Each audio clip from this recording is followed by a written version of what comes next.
बिस्मिल्लाहिर्रहमानिर्रहीम। अस्सलाम वालेकुम स्टूडेंट्स। आज हम 2019 फर्स्ट पेपर का सेक्शन डी डिस्कस करने वाले हैं। Let's start. Question number 4A, how would acetone react with the following, give reactions with mechanisms. अब ये इनके साथ कैसे रिएक्ट करेगा?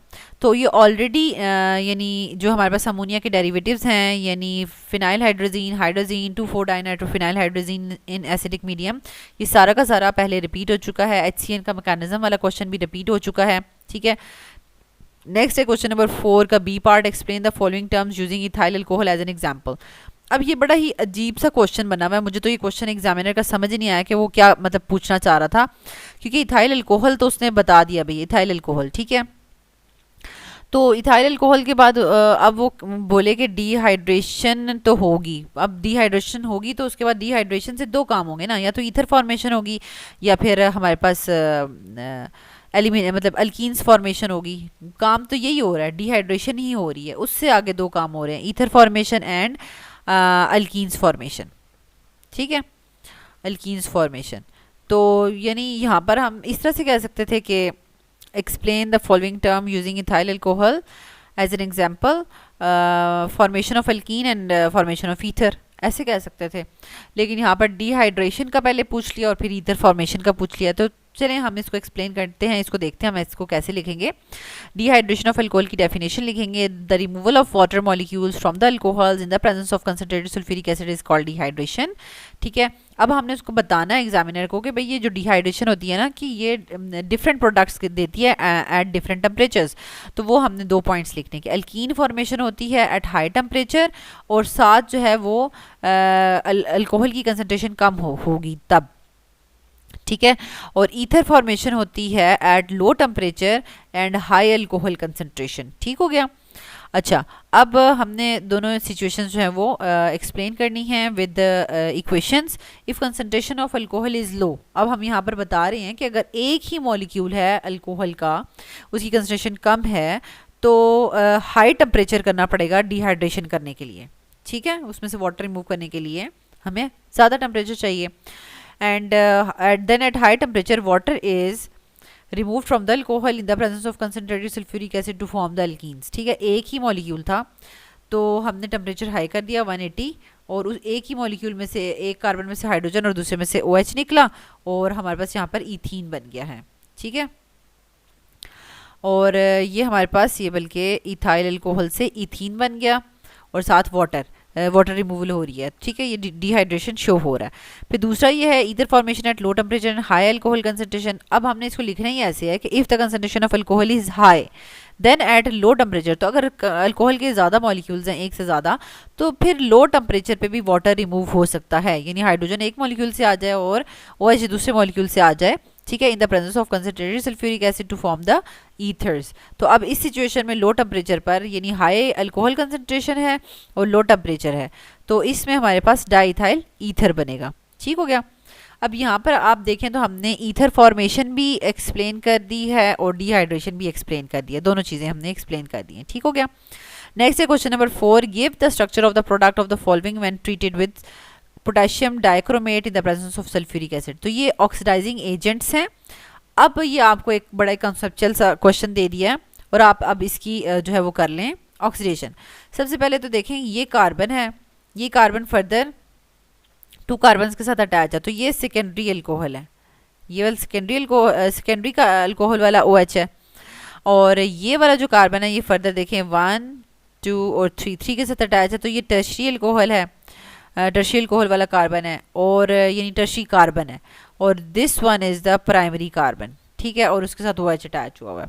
तो आपके पास प्राइमरी कार्बन वाला अल्कोहल और सेकेंडरी कार्बन वाला अल्कोहल और टर्शियरी कार्बन वाला अल्कोहल तीनों ही एक जगह पर प्रेजेंट है। तो आप इनको देखेंगे, आप जब फर्स्ट टाइम यानी यहाँ पर अप्लाई करेंगे,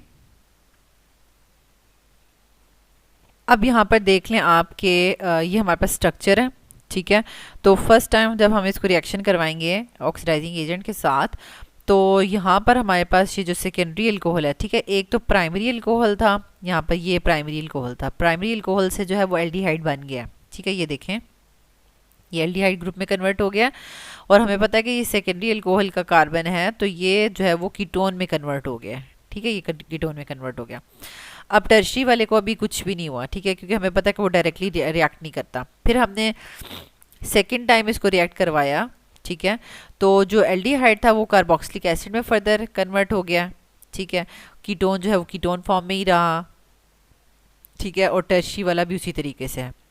अब क्या है कि क्योंकि ये डायरेक्टली पोटेशियम डाइक्रोमेट के साथ रिएक्ट नहीं करता इन the presence of sulphuric acid, बल्कि टर्शियल अल्कोहल जो है वो सल्फ्यूरिक एसिड के साथ रिएक्ट करके डिहाइड्रेशन करता है। ठीक है, अल्कीन्स बनाता है।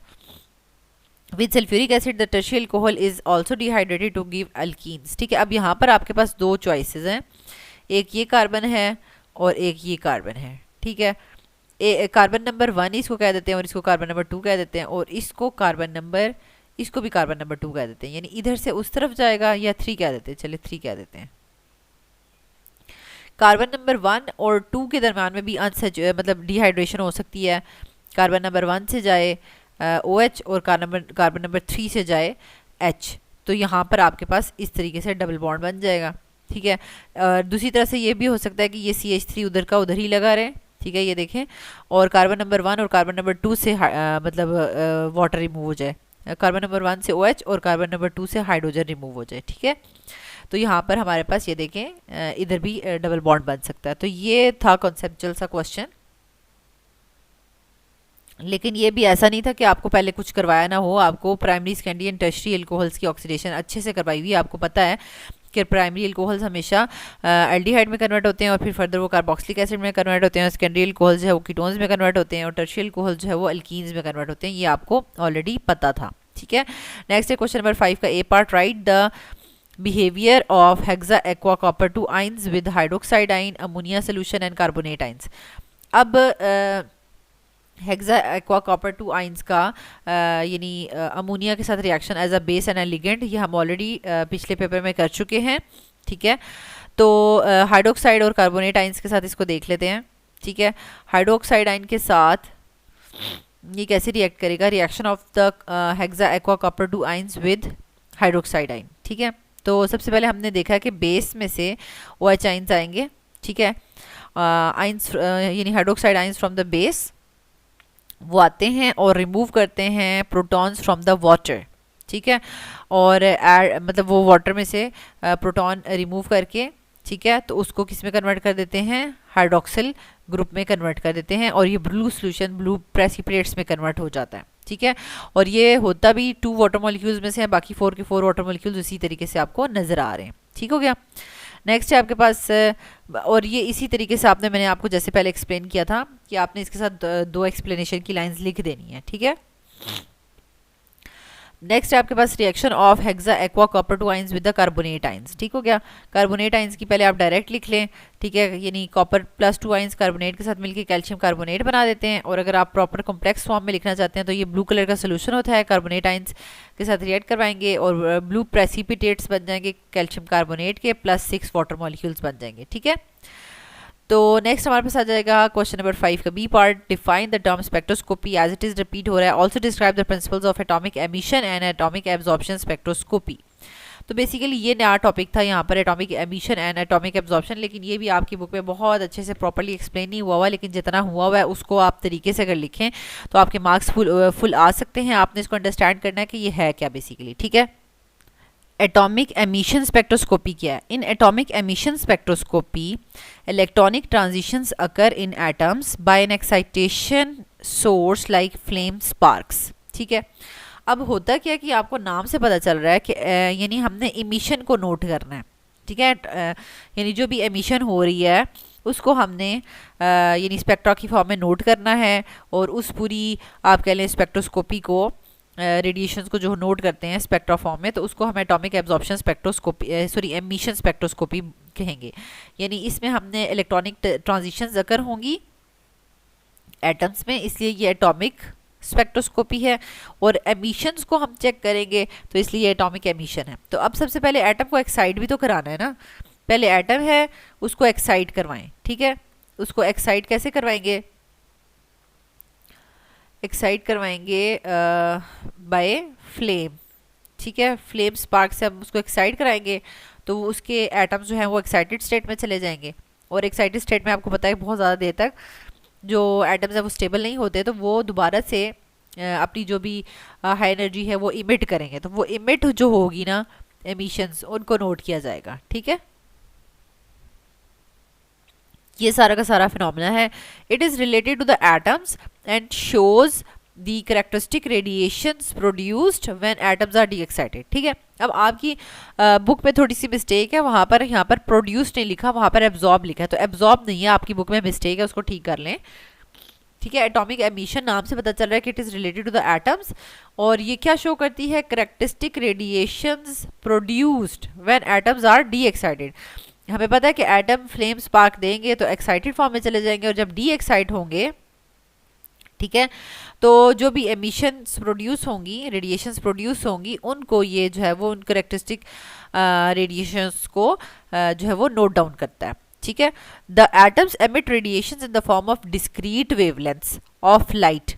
अब एटम जो है ना वो जो इमिट करता है रेडिएशंस, वो समझें कि डिस्क्रीट वेवलेंथ्स की फॉर्म में, यानी पैकेट्स ऑफ एनर्जी की फॉर्म में इमिट करेगा रेडिएशंस, क्योंकि हमें पता है कि एटम्स के लेवल्स होते हैं ना, एटम्स के पास एनर्जी लेवल्स होते हैं, यानी यहाँ से इलेक्ट्रॉन एक्साइट करके यहाँ गया, तो एक स्पेसिफिक आपको पता है कि डिस्टेंस है, तो वो स्पेसिफिक एनर्जी ही इमिट करेगा खास। ठीक है, discrete wavelengths of light emit करेगा, जिनको हम स्पेक्ट्रल लाइन्स कहते हैं, while returning to the lower energy state.